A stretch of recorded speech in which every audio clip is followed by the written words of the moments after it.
raining out, you know. But I have a mother-in-law who's really, really cool, and I know you're not supposed to love your mother-in-law, but I like her because, number one, she's got a bouffant hairdo in 2004.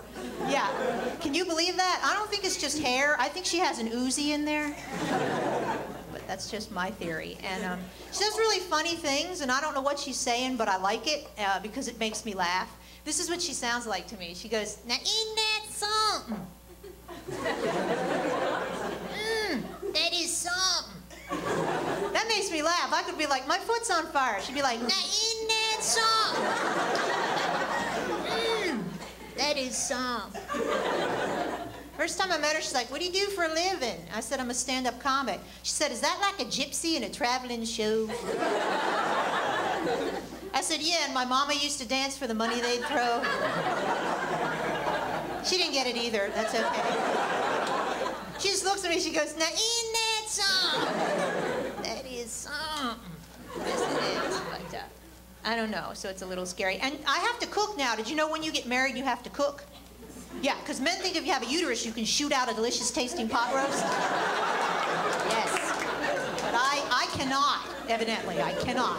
And I tried. It's not happening. And I food poisoned myself before. Have you done that? Well, that's a really low moment, isn't it? When you're throwing up from something you fed yourself.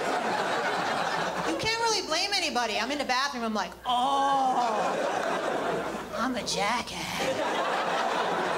Ooh, that milk was 3 weeks old, but hell, it was raining out. I made a mushroom omelet, and I got so sick from it, I had a vision. Oh, the druggies are here tonight. That's excellent. Thank you. And I had a vision that Emeril Lagasse appeared in my kitchen and beat me with a raw chicken for like a half an hour. And it was oddly stimulating. Bam! So that was kind of... Okay, druggies, but no freaks. And that's good. But I do weird things with food, you know, like, have you ever eaten a whole bag of Wow potato chips just to see if it'll give you the shits? Okay, that is a sad laugh of recognition. And, yeah, I'll do stuff like that, but I'm a little bit obsessed with shit lately. I guess I shouldn't say that. Is that shocking? But I am, because I never lived with a guy before I got married, and this is what I learned about men. Men can shit anywhere. Did you know that? It's really, I don't know how you're that relaxed in life. Are you married to a shitter? Because you got married. And, it's really stunning. I'm not mad at them. I just don't know how they're that comfortable. Is it true? Because my husband get up at 7:30, and like at 7:31, he's like, "Oh!" I'm like, no damn way. I mean, you've been up 60 seconds. Are you breathing some kind of air that I'm not breathing? Because that doesn't happen to me. And he's very proud. Is your shitter proud? Because mine is very proud. He will come out of the bathroom and go, "Light as a feather."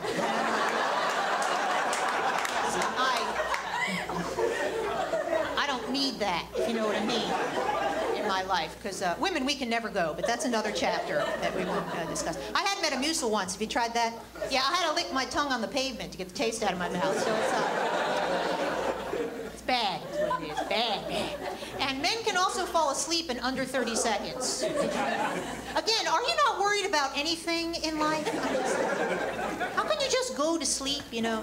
And we're lying next to you because we can't sleep, women, and we're listening to you snore. And, yes, and I want you to know that after about 10 minutes, we're thinking about killing you. Yeah, so sleep well tonight, men.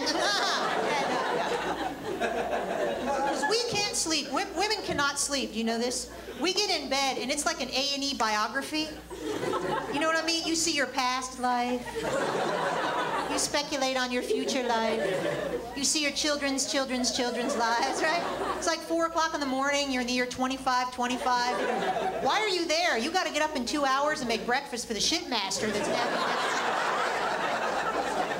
I don't like that, but I'm learning all about men, you know, because my husband got a shed last week, you know, a shed.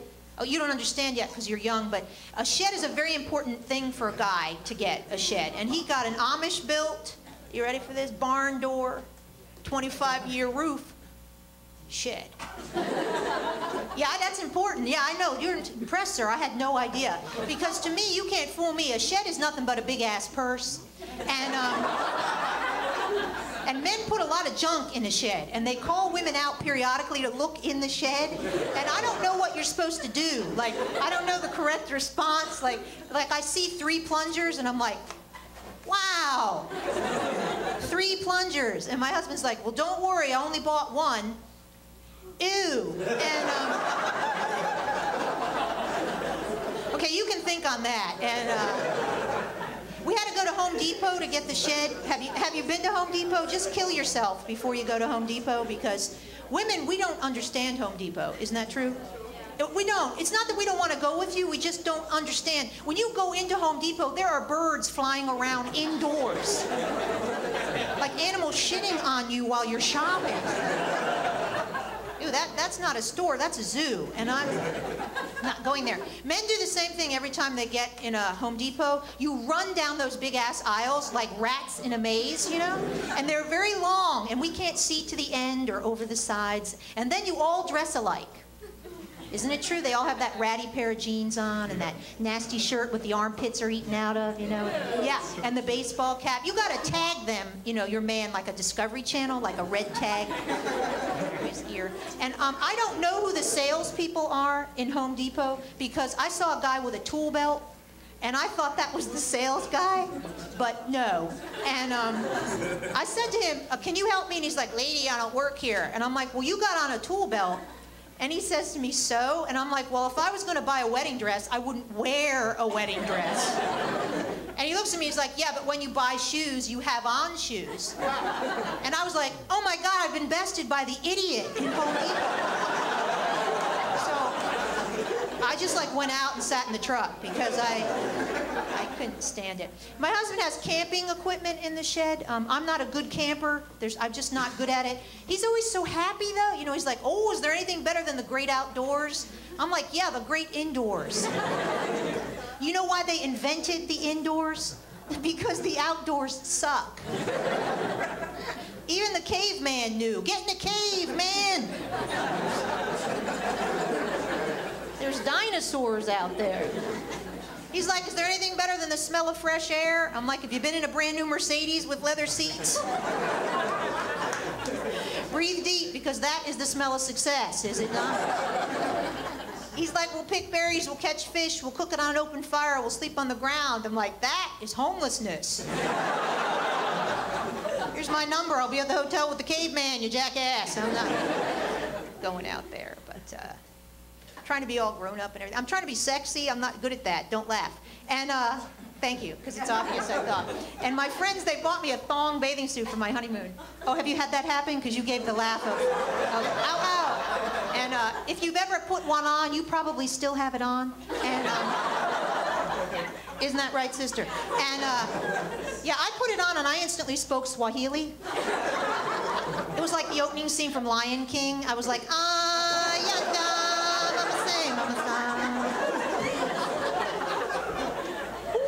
and it's quite a sensation there. But I didn't want to wear it because I got married in the winter, you know, and I thought I'd be frolicking along the beach, and I would hear somebody yell, who's that albino little boy with the big ass? His mother should cut his hair. Thanks for laughing at that, you mean little crowd. And, no, I'm just kidding. I have a really weird family. I shouldn't be so mean to my husband's because my mom is really mean. She's that kind of mom. She knew like if an aspirin was missing from the aspirin bottle. You know that kind of mom? She'd like line us all up. Who's trying to kill themselves? I'm like, Mom, if we wanted to get away from you, we'd just throw ourselves in front of a bakery truck because that would be less painless than going through that. But I have a sister who's a forensic psychiatrist. Do you know what that is? She went to law school and became like a criminal attorney, and then she went to med school and became a psychiatrist. Yeah, how'd you like to follow that in school? And so she's really strange, and she interviews all these serial killers and like criminally insane. This is true. And I said to her, aren't you afraid that these people are going to come after you, you know, someday? And she's like, well, statistically, because that's the way my sister talks. And she said, statistically, they don't come after the psychiatrist, but they come after a family member of the Yeah, laugh, ha, ha, ha, ha. You've been very, very nice. guys. Thanks for listening.